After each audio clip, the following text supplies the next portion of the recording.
12 भावनाओं में आज बोधि दुर्लभ भावना पर चर्चा होनी है।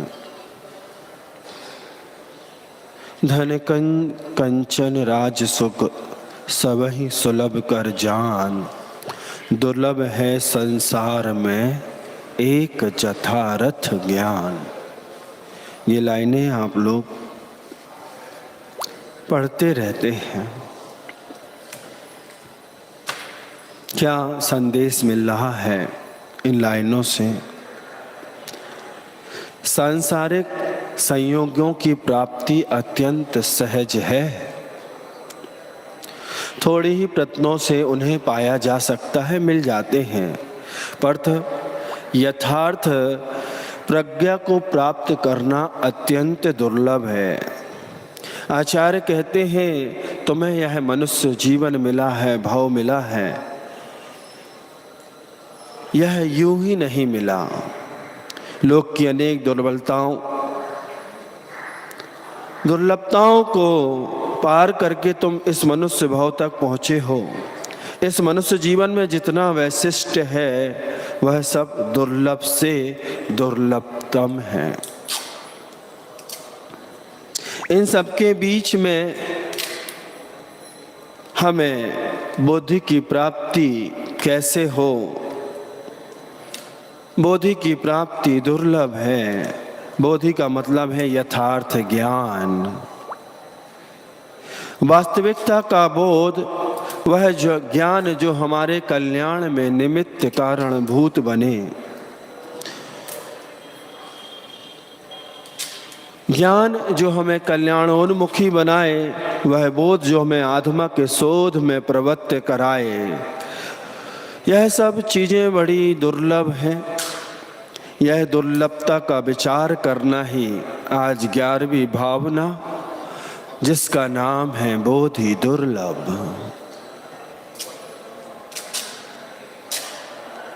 हिमालय की चढ़ाई चढ़ना तो फिर भी आसान है, लेकिन मानव जीवन को प्राप्त करके मनुष्यता को आत्मसात करना बहुत दुर्लभ है। हम लोग अपनी इस अनादिकालीन यात्रा में आज सबसे अच्छे पड़ाव पर हैं, जहाँ से हम बोधि की प्राप्ति करके अपने आप को प्राप्त कर सकते हैं, अपनी उस हस्ती से मुलाकात कर सकते हैं जो बड़ा मुश्किल काम है। हमारी जीवन की यात्रा की शुरुआत कहाँ से हुई है? आप लोग इतने दिन से सुन रहे हैं, सब कुछ जानते हैं, समझते हैं। इस 3 लोक में 7 पृथ्वियों के नीचे एक पृथ्वी और है, कलंकला। वहाँ अनंत अनंत निगोद जीव पाए जाते हैं। उस निगोद अवस्था से हमारा विकास प्रारंभ हुआ है। निगोद इस चेतना की सबसे सूक्ष्मतम इकाई है। जहाँ हमारी चेतना व्यक्त रूप में प्रकट नहीं हो पाती, हमारी दशा अव्यक्त चेतना से ग्रसित होती है। जिस दशा में सिर्फ जन्म और मरण ही हमारी नियति होती है। एक श्वास में 8-10 बार जन्मे मरे भरे दुख भाव, ये वहाँ की स्थिति है। जितनी देर में एक श्वास लेते और छोड़ते हैं, उतनी देर में वहाँ पर 18 बार जन्म और मरण का दुख भोगता है जीव। वहाँ से कुछ योग संयोग मिला, कुछ भावों में सुधार आया, तो यात्रा प्रारंभ हुई, तो यहाँ आ गए। स्थावर कायक में चला गया वह जीव। पृथ्वी, जल, अग्नि, वायु और वनस्पति, वहाँ के कष्टों को सहन करता हुआ, जहाँ सिर्फ एक इंद्री है, 4 ही प्राण होते हैं, वो अपना जीवन क्रम बिताता रहा। वहाँ से थोड़ा आगे बढ़ा तो दुर्लभता से त्रस्की पर्याय पाई। 2 इंद्री, 3 इंद्री, 4 इंद्री, कीड़े मकोड़ों की पर्याय में रहा ये जीव। पशु पक्षियों के पर्यायों में रहा, असंगी संगी पंचेंद्रियों की पर्यायों से घूमता फिरता दुर्लभता से इस मनुष्य पर्याय को प्राप्त किया है। ना जाने कितने जन्मों का पुण्य का संयोग जुड़ा होगा, कैसे योग संयोग बने होंगे, कैसे भावों की परिणति हुई होगी, तब कहीं जाकर के यह मनुष्य का भाव मिला। मला भी तो साधारण मनुष्य नहीं बने आप। मनुष्यता के साथ साथ आपको अच्छा कुल मिला, अच्छा देश मिला, अच्छा क्षेत्र मिला, गुरुओं की सन्निधि मिली, धार्मिक वातावरण मिला, स्वास्थ्य की अनुकूलता मिली, शरीर सांगोपांग मिला, बुद्धि अच्छी मिली, धार्मिक अनुकूलताएं मिल रही हैं, साधुओं की सत्संगति मिल रही है, धार्मिक चर्चा सुन और कर पा रहे हो। यह सब सहज नहीं है बंधुओं, आपको मिला है। समझो उस दुर्लभता को। आपके पास जो चीज सहजता से आ जाती है, आप उसका मूल्य नहीं समझते। शरीर में आपके 32 दांत हैं, मुख के अंदर है ना, 32 ही हैं। 32 दांत जब तक हैं, जब तक जीभ आपकी वहां नहीं जाती। लेकिन मान लीजिए एक दांत टूट जाए किसी कारण से, तो है एक डांड टूट गई, एक दांत टूट गया, तो दिन रात जीभ क्यों जा रही? जगह खाली नहीं, अभी तक सहजता से मिला हुआ था, अब वो जो सहजता से मिला था उसे हमने खो दिया है। खोने के बाद समझ में आ रहा है कि इस दांत की या इस दांत की क्या उपयोगिता थी। सहजता से मिला है ना, तो हम उसका मूल्य नहीं। ऐसे ही यह मनुष्य दुर्लभ भाव सहजता से मिला है, सब कुछ दुर्लभता से मिला है, लेकिन हमारी प्रज्ञा बुद्धि अभी भी बोधि को प्राप्त नहीं हो पा रही। संसार में इतने सारे प्राणी हैं, पर कितने लोग हैं जिन्हें यह सब अनुकूलताएं प्राप्त हुई हैं, जितनी आपको हैं, बताओ। बहुतेरे लोग इन अनुकूलताओं से वंचित हैं, मनुष्य होकर भी उनके पास मनुष्य जैसा कुछ भी नहीं है। आप देखते हैं, आपके सामने बहुत से ऐसे घटनाक्रम आप देखते हैं। बहुत से लोग ऐसे हैं जिन्हें अपने गुजारे की चिंता है, सुबह खा लिया तो शाम को खाने की चिंता है, जैसे तैसे करके अपनी जिंदगी बिता रहे हैं। आपको दुर्लभता से क्या कह रहे हैं कविराज? दुर्लभ है ने गोद से थावर, अरुत्रस गति पानी, नर काया को सुरपति तर से, सो दुर्लभ प्राणी। उत्तम देश सुसंगति दुर्लभ, श्रावक कुल पाना, दुर्लभ सम्यक दुर्लभ संयम, पंचम गुण ठाना, दुर्लभ रत्न त्रय आराधन, दीक्षा का धरना, दुर्लभ मुनिव्रत के प्रतिपालन, शुद्ध भाव करना, दुर्लभ से दुर्लभ है चेतन, बोध ज्ञान पावे, पाकर केवल ज्ञान नहीं फिर इस भाव में आवे। बड़ा दुर्लभ है आज की यह दुर्लभ बोधि भावना हमें जगा रही है। जागो जागो जग के प्राणी, गुरु जगाने आए। आपने सुना कैसे दुर्लभता से निगोद से यात्रा प्रारंभ हुई, कैसे आपने एक इंद्री की पर्याय प्राप्त की, कैसे आप 10 पर्याय में कीड़े मकोड़े बने होंगे और स्वर्ग की इच्छा सब रखते हैं, लेकिन वह स्वर्ग में बैठा इंद्र नर काया को सुरपति तरसे। वह सुरों का अधिपति इंद्र, वह भी इस नर काया के लिए तरस रहा। क्यों? क्योंकि जब भी बोधि की प्राप्ति होगी, जब भी समाधि होगी, जब भी ध्यान होगा, जब भी मुक्ति होगी, तो इसी दुर्लभ नर काया से होगी। वो समझ रहा है और हमें प्राप्त है तो हम प्राप्त को समझ नहीं रहे हैं। दुर्लभ है। उत्तम देश, सुसंगति, सब मिल रहा आपको। अभी हमने सब बताया, श्रावक का कुल आपके पास है। दुर्लभ सम्यक, बहुत अच्छा सम्यक पर चर्चा हुई है। सम्यक दर्शन को सुरक्षित रखना। दुर्लभ सम्यक, दुर्लभ संयम, सम्यक के साथ संयम की आराधना भी करना है। ये नहीं कि सम्यक दर्शन की चर्चा कर ली बस।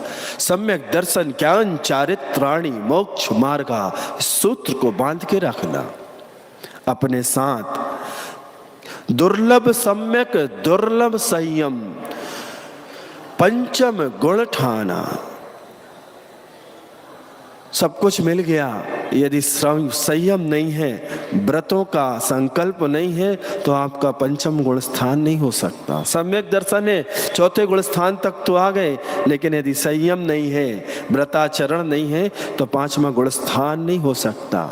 कौन सी कसाय रोक के रखती है बताओ, पंचम गुण स्थान नहीं होने देती है? अप्रत्याख्यान का उदय चल रहा है, तो वह आपको व्रत लेने से रोक के रखी है। तो उस कसाय का भी समन करना है, पंचम गुण स्थान अर्थात श्रावक बनना है। दुर्लभ रत्नत्रय आराधन, रत्नत्रय की आराधना पूर्वक ही, समाधि संलेखना पूर्वक ही इस जीवन का उपसंहार हो, ये भाव अहर्निश प्रतिदिन भाना। दुर्लभ है मुनि व्रत मिलना। पंचम गुण मिल गया, उसके बाद दुर्लभ मुनि के व्रत का पालन। दुर्लभ रत्नत्रय की आराधना करना, दीक्षा का धरना, मुनि के व्रतों का पालन कैसे? शुद्ध भाव से करना। मुनि तो बन गए, वैसे भाव बने कि नहीं बने, ये भी बहुत दुर्लभ है। मुनि बनने के बाद उन भावों में जीना, उन आचरण में रहना बड़ा दुर्लभ है बंधुओं। और सब ये संस्कार आज से हम जब डालना प्रारंभ करेंगे, कब कहीं जाकर के कई भवों की यात्रा के बाद ये महान दुर्लभतम पद हमें मिलेंगे। समझो इसकी सार्थकता।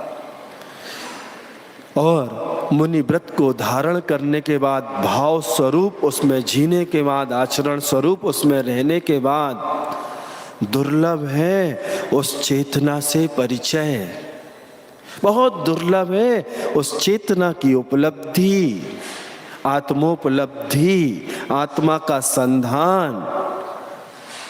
दुर्लभ ते दुर्लभ है चेतन बोधि ज्ञान पावे। ये ज्ञान हमारे पास आ जाए कि शरीर अलग है, आत्मा अलग है, इसमें डूब जाए। शिवभूति मुनि महाराज को याद करो।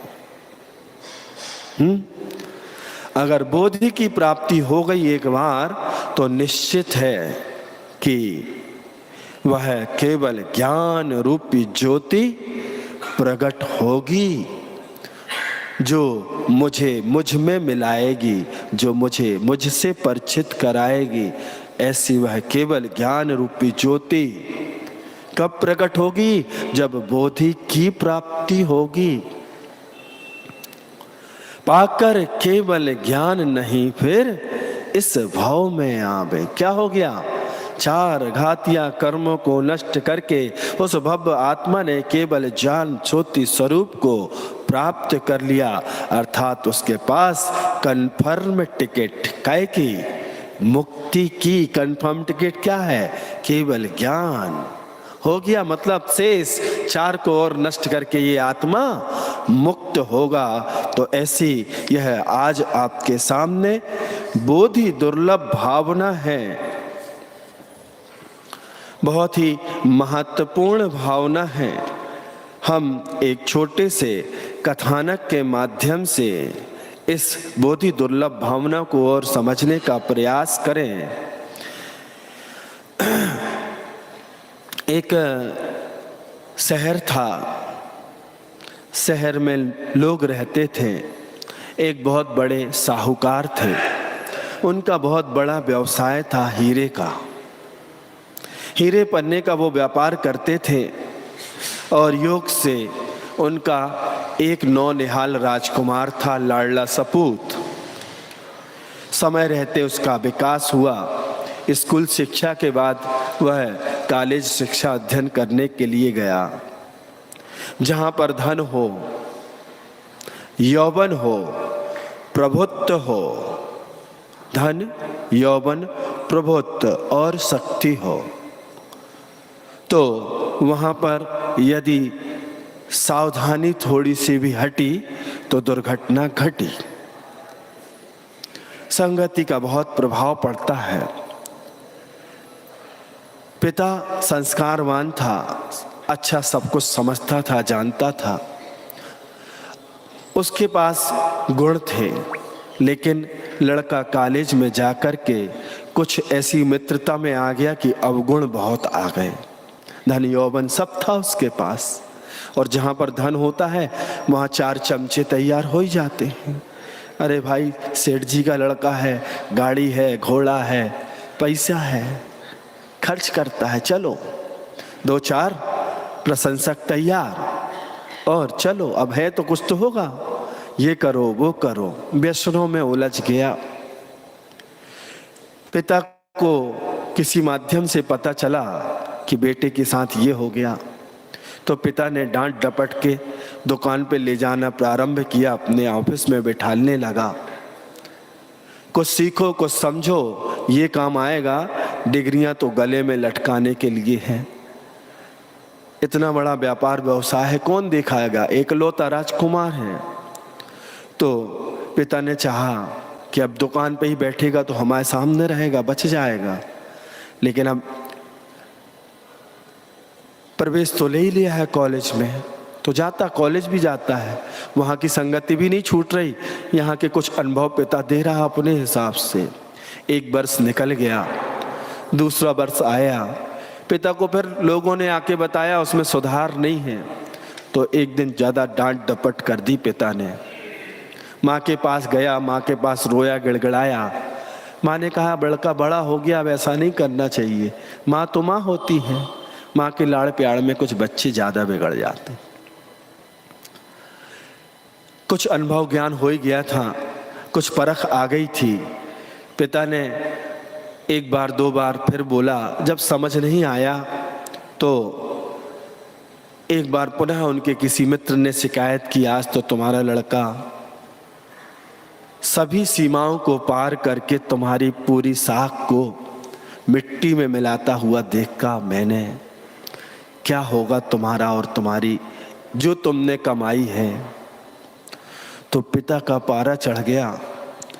शाम को पिता घर आए, पुत्र मिला, कहाँ से आ रहे हो, कहाँ थे, क्या किया, इतनी बार मना किया, सुनते नहीं हो, मानते नहीं हो, आज से जैसा मैं कहूँगा वैसा करना पड़ेगा, नहीं तो आपके लिए इस घर में कोई जगह नहीं। थोड़ा लड़के ने भी बहस कर ली, वाद विवाद में पिता ने कह दिया, इसी वक्त मेरे घर से निकल जा, और क्रोध के आवेश में पुत्र भी बाहर।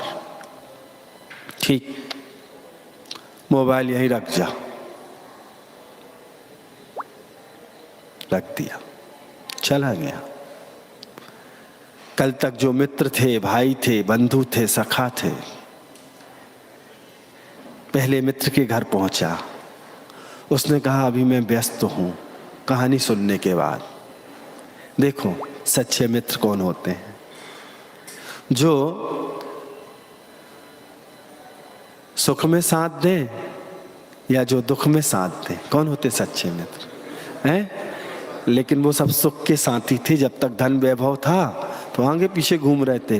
पहले मित्र ने किनारा कर लिया, दूसरे मित्र को उसके यहाँ से फ़ोन लगाया, उसके फ़ोन से उसने कह दिया मैं तो बाहर हूँ, घर में बैठे बैठे झूठ में बोलने का यंत्र है। तीसरे को फ़ोन लगाया, उसने कहा मैं बहुत व्यस्त हूँ, अभी नहीं मिल सकता, 1 दिन बाद 2 दिन बाद बात करूँगा। मतलब कुल मिला के सबने किनारा कर लिया, किनारे पर ही देखेंगे किनारा कौन करता है। सबने किनारा कर लिया, किनारा ही नहीं आया उसके जीवन का। तो ऐसी यह संसार की दशा है। हताश निराश पैदल चला जा रहा है। शहर के बाहर एक नदी थी, नदी के पास पहुंचा। शाम ढलने को थी, धीरे धीरे अंधकार घेर रहा था। बैठ गया नदी के किनारे पर जाके, सोच रहा क्या करें, पिता ने घर से निकाल दिया। नदी के किनारों पर चट्टान के कुछ अवशेष होते हैं। एक जगह पर बड़े बड़े 2-3 पत्थर थे। एक पत्थर के ऊपर बैठ गया, बीच में थोड़ा सा पानी भरा था, उसमें पैर चला रहा था। छप छप छप की आवाज आ रही थी। कोई काम तो था नहीं, क्या करें, बैठा है, घर से पिता ने निकाल दिया है। पैर चलाते चलाते आवाज आ रही है, कर्ण इंद्री का विषय बना, वही अच्छा लग रहा है। वहां पर कल कल करके नदी बह रही है, उसकी आवाज वही सुन रहा है। पैर चलाते चलाते पैर में कुछ चीज फंसी, अटकी, तो देखा कुछ है। हाथ डाला तो उसमें से एक बैग निकला। क्या निकला? बैग निकला बाहर। रात हो चुकी थी। बैग की चेन खोली उसने, हाथ डाला तो उसमें कुछ ऐसा लग रहा था कि कंकड़ पत्थर भरे हैं। क्या करें, दिख तो कुछ रहा नहीं है। हाथ डाल के देखा तो खूब सारे हैं। निराशा छाई हुई है। सोचते सोचते हाथ निकाला, एक कंकड़ हाथ में आया, फेंक दिया नदी में। नदी में गया, गिरा, डुब, आवाज आई और लहरें उठी। कर्ण इंद्री, स्पर्शन इंद्री, चक्षु इंद्री, 3 इंद्री काम कर रही हैं।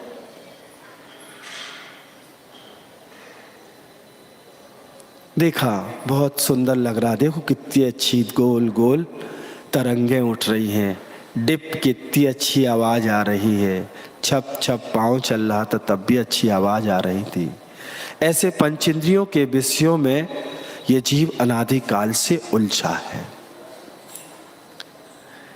ये क्रम रात भर चला, कोई काम तो है ही नहीं। आजकल टाइम पास करने के लिए मोबाइल है, वो भी पिता ने रखवा लिया है। अब लोगों को नाते रिश्तों की जरूरत नहीं है,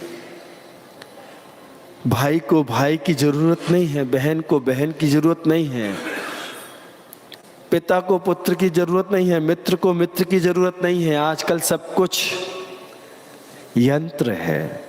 वही सखा, वही बंधु, वही बहन, वही भाई, और वही पत्नी, और वही पुत्र। कौन? मोबाइल। फुर्सत ही नहीं है, दिन रात उसमें ही उलझे हैं। घर में रह के ऐसे रहते हैं जैसे धर्मशाला में रह रहे हैं, दिन रात उसमें ही उलझे हैं। एक हॉल में बैठे हैं, टीवी चल रही है, पिताजी अपने मोबाइल में व्यस्त हैं, पुत्र जी अपने मोबाइल में व्यस्त हैं, बेटी जी अपने मोबाइल में व्यस्त हैं, माता जी अपने मोबाइल में व्यस्त हैं। एक बात ध्यान रखना, जीवन में कोई काम नहीं आएंगे, न 2G, न 3G, न 4G, न 5G, और आने वाले समय में मान लो आ जाए न 7G। जब भी काम आएंगे तो माता जी और पिताजी। हाँ, उनने आपको पैदा किया है, वही आपके हित चिंतक हैं। घर में रह के एक जगह बैठ के संवाद समाप्त, सहयोग समाप्त, सामंजस्य समाप्त। वो यंत्र तो ले आए, सब कुछ वही हो गया। तो वो था नहीं उस पुत्र के पास, तो अब प्राकृतिक चीजों से अपना मन बहला रहा था। कंकड़ पत्थर, नदी, और पंच इंद्रियों के विषय, उसके संस्कार अनादिकाल के हैं।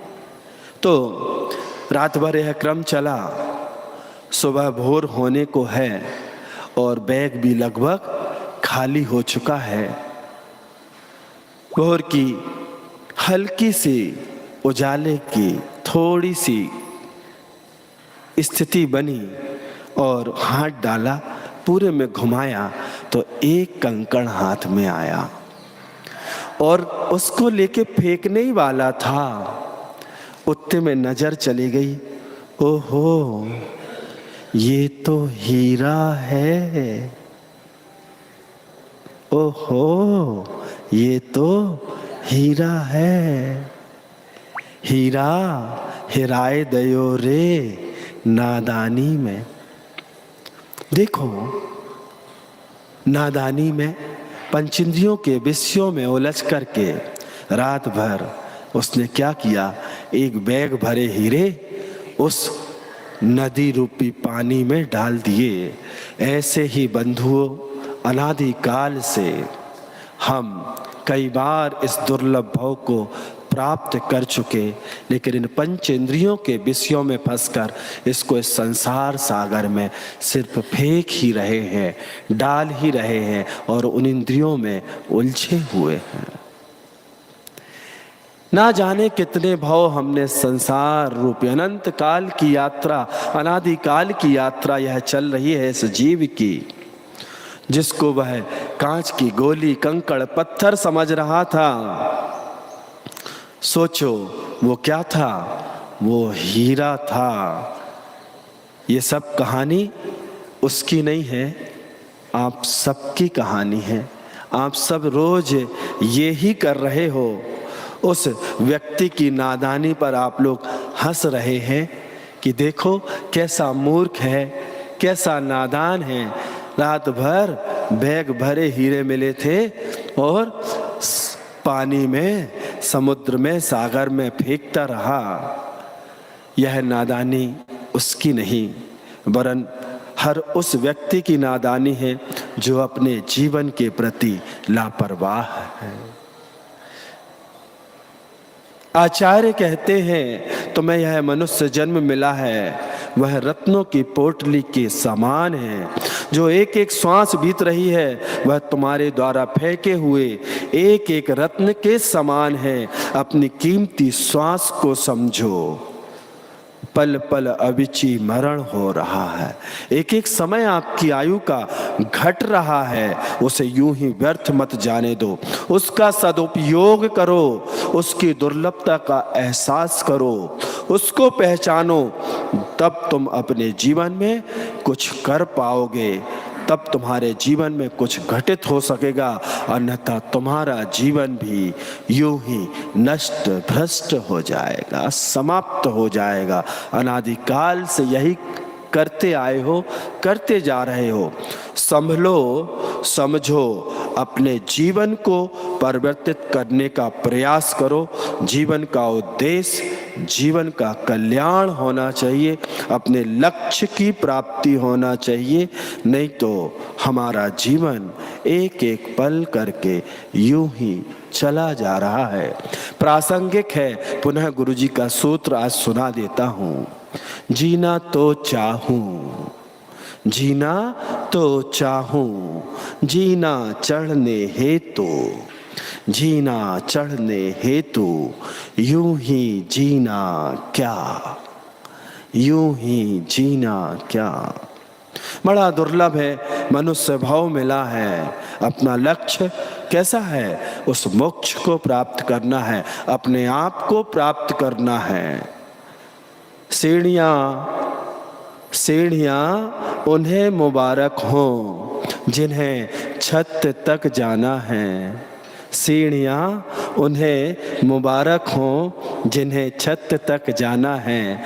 मेरी मंजिल तो आसमान से ऊपर है, रास्ता मुझे खुद बनाना है, रास्ता मुझे खुद बनाना है। तो आपके सामने अवसर है, आपके सामने वक्त है, वक्त का आप सदुपयोग करें।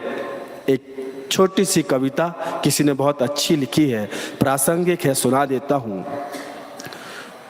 तुम थे तुम थे वक्त था, तुम थे वक्त था मैं नहीं, तुम थे वक्त था मैं नहीं, मैं था वक्त था तुम नहीं, मैं था वक्त था तुम नहीं,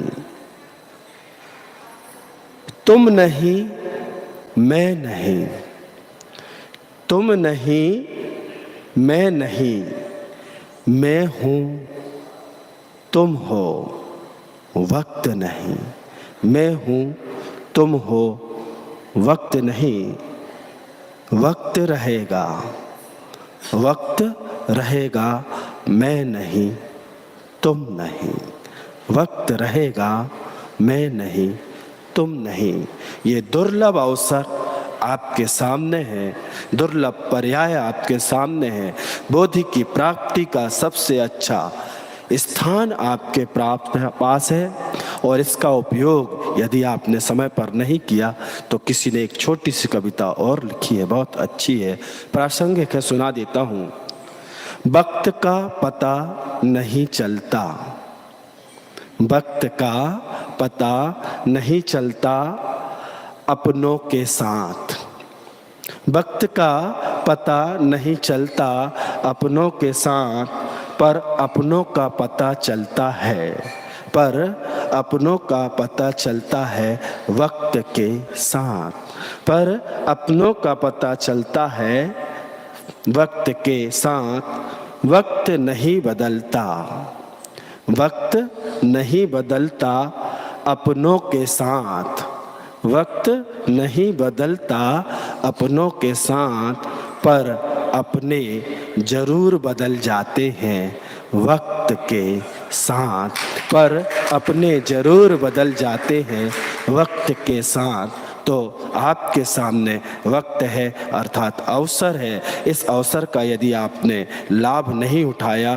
तो निश्चित यह दुर्लभ भाव हमारे हाथ से निकल जाएगा और इस समय पर यदि हमने उसका सदुपयोग नहीं किया तो हमारा यह दुर्लभ भाव ऐसा ही उस नादान बालक की तरह जो जानता तो था कि हीरा हीरा है, कांच कांच है, किंतु ज्ञानी के लिए। गुरुजी का यह बहुत मार्मिक सूत्र है।